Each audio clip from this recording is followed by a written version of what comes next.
Gözümün yaşı kimin, gönlümden çıktın dünya. Dün sevdiklerimi elimden aldın dünya.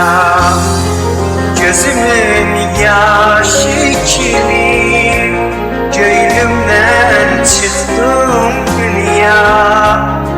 Bütün sevdiklerimi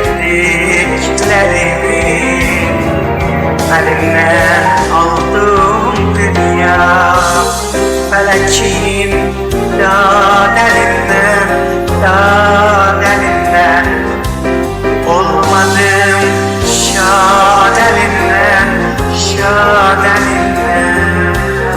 Felekim dağdelinden olmadım şadelinden.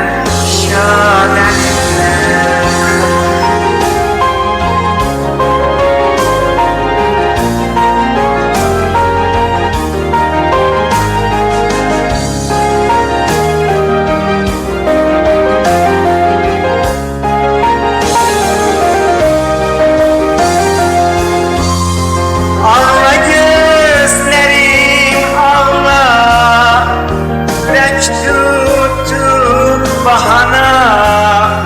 Sen giden o yollara bakaram yana yana. Yalnız kaldım dünyada, bir vefo salınır yada. Yalnız kaldım dünyada, bir vefo salınır yada. Elimde yok bir çare, boşalıp gidip ara.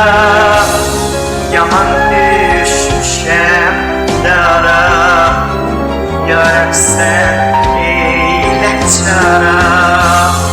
Bilmirəm gedim hara, dərdimə çara. Həsrətim dünya boyu sinəmi çəkir dara. Fələkim dağdelindən olmadım şadelindən.